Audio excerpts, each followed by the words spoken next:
آج ہم نے SMTA میں کمانڈ اینڈ کنٹرول سینٹر کا افتتاح کیا ہے. یہ کمانڈ اینڈ کنٹرول سینٹر جو ہے اس کا مقصد یہ کہ جتنی بھی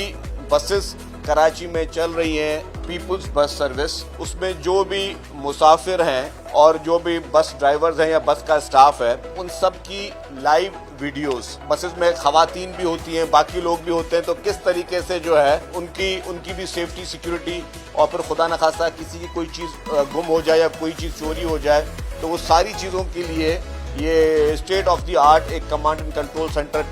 سندھ ٹرانسپورٹ ڈپارٹمنٹ نے آج شروع کیا ہے. اگر آپ کو بس سروس سے کوئی کمپلینٹ ہے، کوئی آپ سے خدا نخواستہ کرایہ کوئی زیادہ لے لیتا ہے یا کوئی آپ کو کرایہ دے کے ٹکٹ نہیں دیتا یا اور کوئی بھی آپ کے ایشوز ہیں یا اگر ڈرائیور اوور اسپیڈنگ کر رہے ہیں تو وہ ساری چیزیں وہ ریکارڈ میں آ سکیں. لا اینڈ آرڈر کے حوالے سے بھی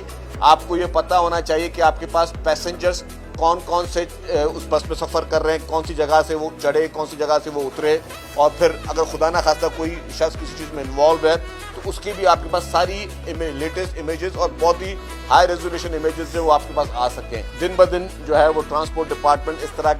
طرح کے کام کرے گا جس سے پبلک کو سہولت مل سکے، پبلک کو فیسلٹی ہم دے سکیں. اور ہماری اپنی جو اس چیز کی ہے کہ جی ہمارے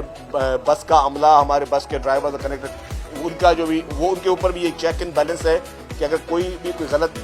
بات کرے گا، کوئی بھی قانون کی خلاف ورزی کرے گا تو وہ بھی مانیٹر ہو رہا ہے.